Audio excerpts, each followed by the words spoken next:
आज हम इस वीडियो पे सीखेंगे एक्सपोनेंट्स के बारे में।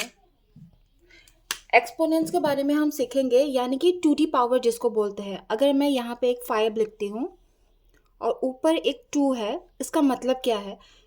इसको जो ये बड़ा नंबर है इसको बेस बोलते हैं, इसको बेस बोलते हैं और ये है to D power.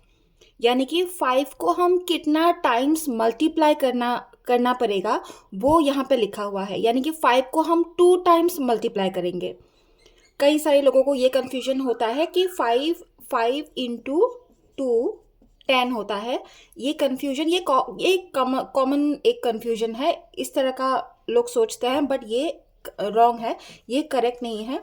To D power यानी कि 5 को हम कितना टाइम्स मल्टीप्लाई करेंगे, इसका मतलब ये होता है 5 इंटू 5 25, ये इसका आंसर है, ये इसका आंसर है।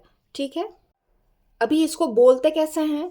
इसको बोलते एक तो कोई भी इसको बेस बोलते हैं, इसको जैसे कि मैंने बताया, इसको बेस बोलते हैं। ठीक है, बेस के ऊपर जब 2 रहता है, एक छोटा सा 2 रहता है, उसको आप 5 टू दी पावर 2 भी बोल सकते हैं। 5 का ये एक्सपोनेंट है। और नंबर 2 5 स्क्वायर भी बोलते हैं, तो डिफरेंट काइंड ऑफ हम बोल सकते हैं इसको। तो 5 स्क्वायर भी आप बोल सकते हैं, लेकिन जब अगर बेस के ऊपर 3 रहेगा या 4 रहेगा तो उसको स्क्वायर नहीं बोलते हैं। अगर सिर्फ 2 रहेगा तो ही इसको स्क्वायर बोल सकते हैं, यानी कि 5 स्क्वायर। ओके, नेक्स्ट हम ये सीखेंगे अगर 5 के ऊपर, अच्छा दूसरा हम नंबर ले लेते हैं, 5 नहीं, फॉर एग्जाम्पल 6 है, यहाँ पे 6 है और टू डी पावर में हमने ये 3 लिखा, यानी कि इस बेस का जो टू डी पावर है वो 3 है।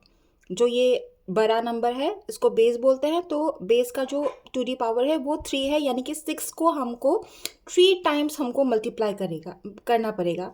यानी कि 6 इंटू 6 इंटू 6 और 6 टाइम्स 6 टाइम्स 6। पहले हम इन दोनों को कर लेते हैं। 6 इंटू 6 36, 6 इंटू 6 36 इंटू 6, और इन दोनों को अगर हम मल्टीप्लाई करते हैं तो आंसर आएगा 116। यानी कि 6 टू दी पावर 3 का जो आंसर है वो है 216। या फिर आप चाहे तो इसको डायरेक्टली भी कर सकते हो, अगर आपको आता है तो डायरेक्टली भी बोल सकते हो। इसको मैंने ब्रेक करके दिखाया, लेकिन अगर आप चाहें तो फिर 216 आप डायरेक्ट आंसर भी यहाँ पे लिख सकते हैं। अभी कमेंट पे आपको ये बताना है कि 8 टू डी पावर अगर मैं 4 करती हूँ तो इसका आंसर क्या होगा, ये कमेंट पे आप मुझे बताएंगे। अगर आपको समझ में आया कि टू डी पावर का मतलब क्या होता है तो इसका आंसर आप मुझे कमेंट पे बताएंगे। अगर आपको अभी भी ठीक से समझ में नहीं आ रहा है तो फिर इसको और अच्छी तरीके से हम समझने की कोशिश करते हैं। फॉर एग्ज़ाम्पल, अगर मैं यहाँ पे लिखती हूँ 3 इंटू 3 इंटू 3 इंटू 3 इंटू 3, 1 2 3 4 5 और एक 3 ले लेते हैं। ओके, अगर ये जो आपको दिख रहा है ये एक्सपांडेड फॉर्म में है। ठीक है, ये एक्सपांडेड फॉर्म में हो और ये हमें एक्सपोनेंट करना है अभी, तो हम वो कैसे करेंगे? पहले तो हम बेस बनाएंगे, इसका बेस बनाएंगे। अगर अलग अलग नंबर होगा तो ये नहीं होगा, सेम नंबर का होगा तो इसका हम बेस बना सकते हैं। ठीक है, बड़े क्लास में जाके ये डिफरेंट होगा, लेकिन अभी के लिए हम सीख लेते हैं कि इसका बेस कितना होगा। इसका बेस ऑब्वियसली आप बताएंगे कितना होगा।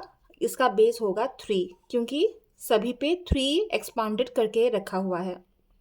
अभी इसका टू डी पावर अगर हम निकालेंगे तो फिर हमें ये देखना है कि कितना टाइम्स 3 यहाँ पे मल्टीप्लाई हुआ है। हम वो काउंट कर लेते हैं 1 2 3 4 5 6, यानी कि इसका जो टू डी पावर होगा वो होगा 6। ये इसका करेक्ट आंसर है। तो आपको एग्ज़ाम पे ये भी आ सकता है कि इसका आप एक्सपोनेंट लिखिए, तो फिर इस तरह से आपको लिखना पड़ेगा। ओके, अभी नेक्स्ट वीडियो पे हम ये सीखने वाले हैं। हम सीख रहे थे कि हम सिंप्लीफिकेशन कैसे कर सकते हैं, तो सिंप्लीफिकेशन को हम टू डी पावर में कैसे कर सकते हैं हम नेक्स्ट वीडियो पे वो सीखने वाले हैं। तो फिर चैनल को सब्सक्राइब करके एक लाइक ज़रूर कीजिएगा। Thank you so much for watching.